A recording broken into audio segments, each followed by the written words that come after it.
ഇനി നിങ്ങൾക്കറിയുമോ, ഒരാളെ സ്നേഹിക്കുമ്പോൾ ആ സ്നേഹിക്കപ്പെടുന്നവരുമായി ബന്ധപ്പെട്ടതിനെയൊക്കെ സ്നേഹിക്കും. നബി സല്ലല്ലാഹു അലൈഹി വസല്ലം തങ്ങൾ ഒരു ദിവസം അബ്ദുല്ലാഹി ഇബ്നു ഉബയ്യ് ഇബ്നു സലൂൽ എന്ന് പറയുന്ന മുനാഫിക്കിന്റെ അടുത്തേക്ക് പോയി. അങ്ങനെ ഒരു സംഗതി ഉണ്ട്, മുനാഫിക്ക് എന്ന് പറഞ്ഞിട്ട്. എന്താ ഈ മുനാഫിക്ക് എന്ന് പറഞ്ഞാൽ?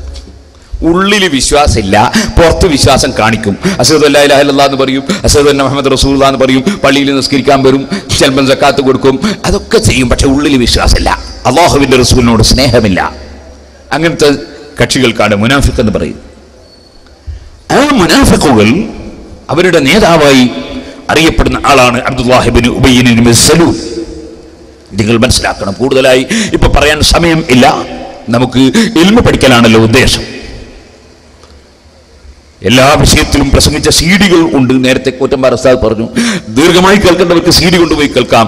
എല്ലാവരോടും ഞാൻ പറയുന്നു, ഞാൻ ഈ അടുത്ത് നാദാപുരത്ത് നടത്തിയ 7ാം ഖണ്ഡന പ്രസംഗത്തിലെ അവസാനത്തെ പ്രസംഗത്തിലെ സീഡി ഉണ്ട്. ഇസ്തിഗാസയും ഇമാമുകളും, 4 മദ്ഹബിലെയും ഇമാമുകളുടെ ദശക്കണക്കിന് ഗ്രന്ഥങ്ങൾ ഞാനതിൽ എടുത്തുദ്ധരിച്ചിട്ടുണ്ട് ഇസ്തിഗാസയെ സംബന്ധിച്ച്. അതൊരു അത്യാവശ്യം കേൾക്കേണ്ട സീഡി തന്നെയാണ്. അതുകൊണ്ട് ആവശ്യമുള്ളവർക്ക് അത് വാങ്ങിക്കേൾക്കാം. അതിനു മുമ്പ് പ്രസംഗിച്ച 100 കണക്കിന് സീഡികളുണ്ട്, വാങ്ങിക്കേൾക്കാം. ഇപ്പോൾ ഞാൻ ചുരുക്കി പറയും. ഞാൻ പറഞ്ഞത്, അബ്ദുല്ലാഹി ഇബ്നു ഉബയ്യിനെ കാണാൻ ചെന്നു.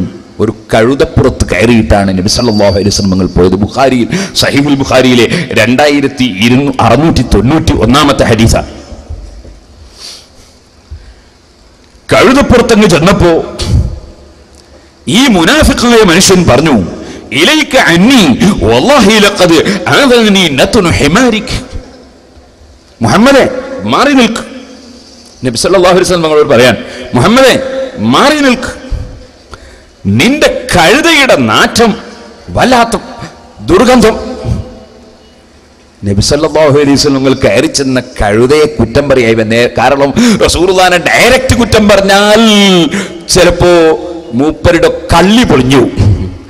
അതുകൊണ്ട് റസൂലുള്ള കയറിപ്പോയ വാഹനത്തിനാ മൂപ്പര് കുറ്റം കാണുന്നത്. അങ്ങനെയാണ് നിങ്ങൾക്ക് ഇപ്പോഴും കാണാം. ചില ആളുകളോട് ദേഷ്യം ഉണ്ടായാൽ കാറിനെ കുറ്റം പറയാം. ലഖദ് ആദനി, എനിക്ക് ശല്യം ചെയ്യുന്നു, നത്നു ഹിമാരിക്, നിന്റെ കഴുതയുടെ നാറ്റം എനിക്ക് ശല്യം ചെയ്യുന്നു.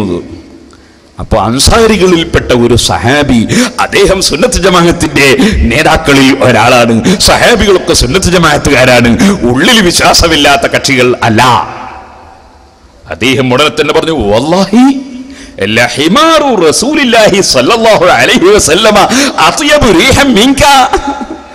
എടാ, വല്ലാഹി അല്ലാഹുവിനെ തന്നെയാണ് സത്യം, അല്ലാഹുവിന്റെ റസൂൽ കയറി വന്ന കഴുത, ആ കഴുതയുടെ സുഗന്ധം നിന്റെ നാറ്റത്തെക്കാൾ എത്രയോ നല്ലതാണടാ.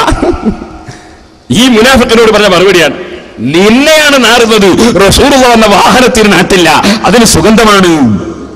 ഈ സഹാബി പ്രതികരിച്ചു. സഹീഹുൽ ബുഖാരിയിലെ 2691 നമ്പർ ഹദീസിൽ കാണാം.